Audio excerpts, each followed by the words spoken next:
প্রিয় শিক্ষার্থী বন্ধুরা, অনলাইন ক্লাসে আমি তোমাদের সবাইকে স্বাগতম জানাচ্ছি।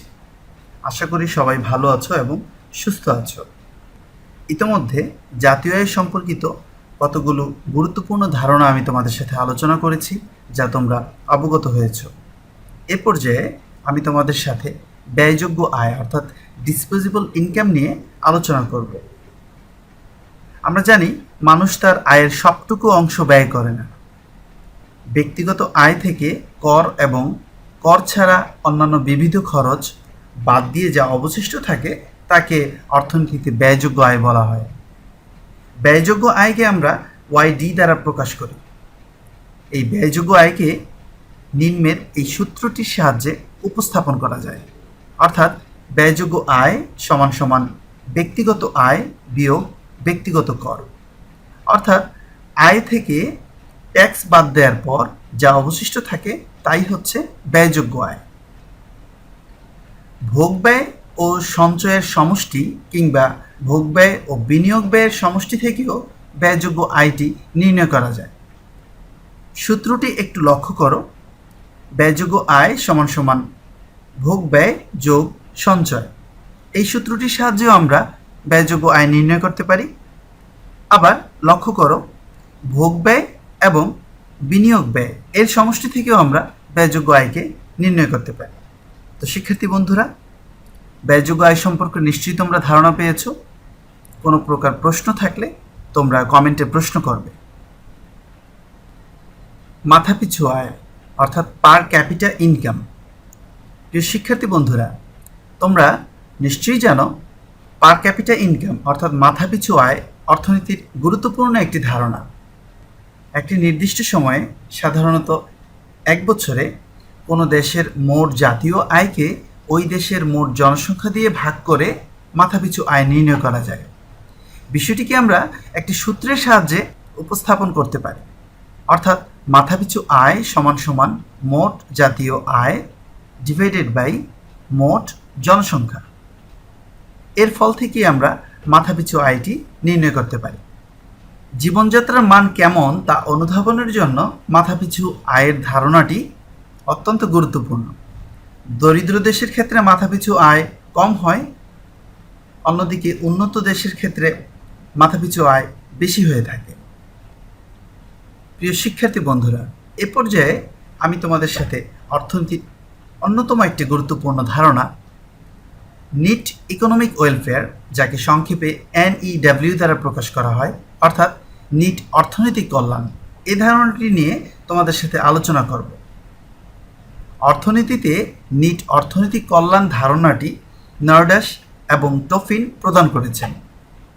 অর্থনৈতিক কল্যাণের কথা বিবেচনা রেখে জিএনপি গণনার নতুন কৌশলকে নিট অর্থনৈতিক কল্যাণ বলা হয়। তারা মনে করেন, সাধারণভাবে পরিমাপকৃত জিএনপি দ্বারা একটি দেশের অর্থনৈতিক কল্যাণ পরিমাপের ভালো কোনো সূচক হতে পারে না, কারণ এমন কতগুলো বিষয় রয়েছে যা সাধারণত জিএনপি গণনায় অন্তর্ভুক্ত হয় না। আবার এমন কতগুলো বিষয় রয়েছে যা জিএনপি গণনায় অন্তর্ভুক্ত করা উচিত নয়। সুতরাং যেসব বিষয় জিএনপি গণনায় অন্তর্ভুক্ত করা উচিত, যা মানুষের কল্যাণ বৃদ্ধি করে, যেমন সার্বিক নিরাপত্তা, চিত্ত বিনোদনের সুবিধা, বিশ্রাম, খেলাধুলা, ভ্রমণ প্রভৃতি, এছাড়াও মানব কল্যাণে সহায়তা করে এমন সকল বিষয়ের সম্ভাব্য বাজার মূল্য হিসেব করে জিএনপি গণনায় অন্তর্ভুক্ত করা উচিত। অন্যদিকে জনকল্যাণের পরিপন্থী, যা জিএনপি গণনায় অন্তর্ভুক্ত করা উচিত নয়, যেমন তামাকজাত দ্রব্যাদি, বিস্ফোরকজাত দ্রব্যাদি, বিভিন্ন কীটনাশক প্রভৃতি। তো শিক্ষার্থী বন্ধুরা, তোমরা নিট ইকোনমিক ওয়েলফেয়ার কি এই বিষয়ে তোমরা ধারণা লাভ করেছ।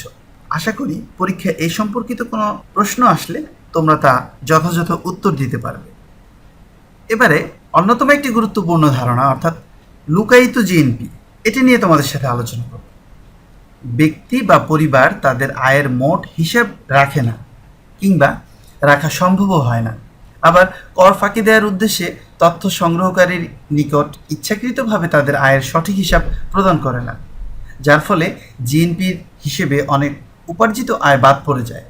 যে পরিমাণ দ্রব্য ও সেবার আর্থিক মূল্য গণনার সময় বাদ পড়ে যায় তাকে লুকায়িত জিএনপি বলা হয়। আধুনিক অর্থনীতিবিদগণ জাতীয় আয়ের গণনার ক্ষেত্রে লুকায়িত জিএনপিকে অন্তর্ভুক্ত করার কথা উল্লেখ করেছেন। প্রিয় শিক্ষার্থী বন্ধুরা, পূর্ববর্তী আলোচনার উপর ভিত্তি করে এ পর্যায়ে আমি তোমাদের সাথে জাতীয় আয়ের কিছু ধারণা পার্থক্য নিয়ে আলোচনা করব। প্রথমত আমি তোমাদের সাথে আলোচনা করছি এনএনপি এবং এনডিপির মধ্যে পার্থক্য। এনএনপি অর্থাৎ আমরা জানি নিট ন্যাশনাল প্রোডাক্ট, অপরদিকে এনডিপি অর্থাৎ নিট ডোমেস্টিক প্রোডাক্ট। ইতিমধ্যে এই দুটি ধারণা সম্পর্কে আমরা আলোচনা করেছি। প্রথমে লক্ষ্য করি মোট জাতীয় উৎপাদন হতে মূলধনী দ্রব্যের ক্ষয়ক্ষতিজনিত ব্যয়। তোমরা নিশ্চয়ই জানো ক্ষয়ক্ষতিজনিত ব্যয় হচ্ছে ডিসি, ডেপ্রিসিয়েশন কস্ট, অথবা সিসিএ দ্বারা আমরা প্রকাশ করি, অর্থাৎ ক্যাপিটাল কনজাম্পশন অ্যালাউন্স। এই ব্যয় বাদ দিলে যা অবশিষ্ট থাকে তাকে নিট জাতীয় উৎপাদন বলা হয়।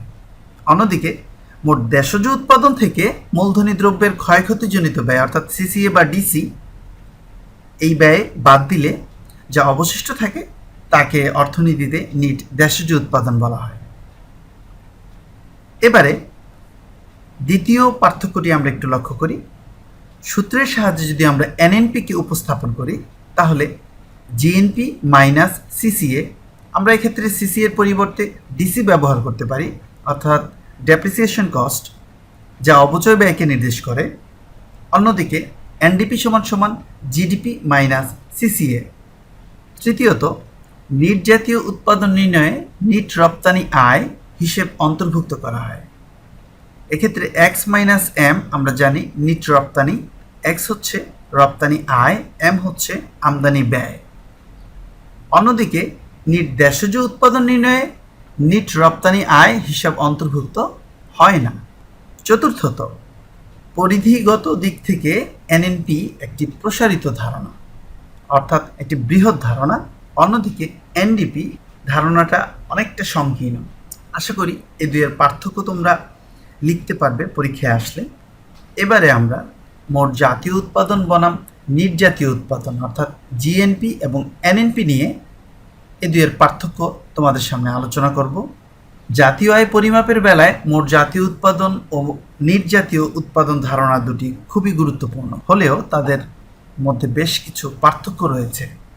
আমরা জানি জিএনপি হচ্ছে গ্রোস ন্যাশনাল প্রোডাক্ট অর্থাৎ মোট জাতীয় উৎপাদন, অন্যদিকে এনএনপি হলো নিট জাতীয় উৎপাদন অর্থাৎ নিট ন্যাশনাল প্রোডাক্ট।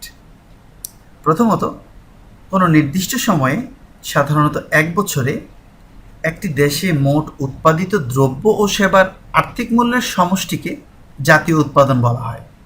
অন্যদিকে মোট জাতীয় উৎপাদন হতে যন্ত্রপাতি, কলকারখানা, ঘরবাড়ি ইত্যাদির ক্ষয়ক্ষতিজনিত ব্যয় বাদ দিয়ে যা অবশিষ্ট থাকে তাকে নিট জাতীয় উৎপাদন বলা হয়।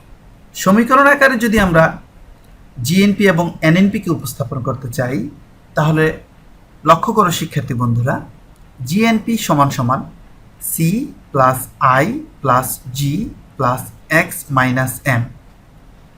ইতিমধ্যে এই প্রতীকগুলো সম্পর্কে তোমাদের সাথে আমি আলোচনা করেছি। আবারও লক্ষ্য করি, সি হলো ভোগ ব্যয়কে নির্দেশ করে, আই যা হচ্ছে ইনভেস্টমেন্ট অর্থাৎ বিনিয়োগ ব্যয়কে নির্দেশ করে, জি গভর্নমেন্ট এক্সপেন্ডিচার অর্থাৎ সরকারি ব্যয়কে নির্দেশ করে। অন্যদিকে এক্স মাইনাস এম এই অংশটি দ্বারা নিট রপ্তানিকে নির্দেশ করে। নিট রপ্তানি কিভাবে পাওয়া যায়? এক্স হচ্ছে রপ্তানি আয়, অন্যদিকে এম হচ্ছে আমদানি ব্যয়। রপ্তানি আয় থেকে আমদানি ব্যয় বাদ দিয়ে যা অবশিষ্ট থাকে তাই হচ্ছে নিট রপ্তানি। শিক্ষার্থী বন্ধুরা, এক্স মাইনাস এম এর পরিবর্তে আমরা এক্স বারকেও ব্যবহার করতে পারি। অন্যদিকে এনএনপি সমান সমান জিএনপি মাইনাস সিসিএ অর্থাৎ ক্যাপিটাল কনজাম্পশন অ্যালাউন্স। এই অংশটির পরিবর্তে আমরা ডিসিকেও ব্যবহার করতে পারি, ডিসি অর্থাৎ ডেপ্রিসিয়েশন কস্ট। সিসিএ দ্বারা মূলধনের ক্ষয়ক্ষতিজনিত ব্যয়কে নির্দেশ করে, অন্যদিকে ডিসি অবচয়জনিত ব্যয়কে নির্দেশ করে। এক্ষেত্রে এ দুইয়ের অর্থ একই ধরা হয়। তাহলে আমরা এনএনপিকে জিএনপি মাইনাস সিসিএ অথবা জিএনপি মাইনাস ডিসি দ্বারা সমীকরণ আকারে উপস্থাপন করতে পারি। তৃতীয়ত, মোট জাতীয় উৎপাদনে অপচয় ব্যয় অন্তর্ভুক্ত থাকে। অন্যদিকে নিট জাতীয় উৎপাদনে অপচয় ব্যয় অন্তর্ভুক্ত থাকে না। চতুর্থত, মোট জাতীয় উৎপাদন ধারণাটি অনেকটা বিস্তৃত, অন্যদিকে নিট জাতীয় উৎপাদন ধারণাটি আপেক্ষিকভাবে অনেকটা কম বিস্তৃত। পঞ্চম পার্থক্য হিসেবে আমরা বলতে পারি মোট জাতীয় উৎপাদন হিসেব করা সহজ, নিট জাতীয় উৎপাদন ধারণাটি আপেক্ষিকভাবে অনেকটা কঠিন হয়ে পড়ে। মোট জাতীয় উৎপাদন থেকে দেশের জনগণের মাথাপিছু আয় ও জীবনযাত্রার সঠিক ধারণা পাওয়া যায় না, অন্যদিকে নিট জাতীয় উৎপাদন থেকে দেশের জনগণের মাথাপিছু আয় ও জীবনযাত্রার সঠিক ধারণা পাওয়া যায়। সপ্তম পার্থক্যটি আমরা এভাবে উপস্থাপন করতে পারি, মোট জাতীয় উৎপাদন হিসেবের সময় মোট বিনিয়োগকে অন্তর্ভুক্ত করা হয়, অন্যদিকে নিট জাতীয় উৎপাদন হিসেবের সময় নিট বিনিয়োগকে অন্তর্ভুক্ত করা হয়। তোমরা নিশ্চয়ই অবগত হয়েছ জিএনপি এবং এনএনপির মধ্যে কী কী পার্থক্য রয়েছে।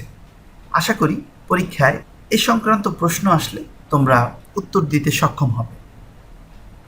তো প্রিয় শিক্ষার্থী বন্ধুরা, আজকের আলোচনা এ পর্যন্তই। তোমাদের কোনো প্রকার প্রশ্ন থাকলে তা কমেন্টে প্রশ্ন করবে এবং আমি তার যথাযথ উত্তর দেওয়ার চেষ্টা করব। ভালো থাকবে, সুস্থ থাকবে। আল্লাহ হাফেজ।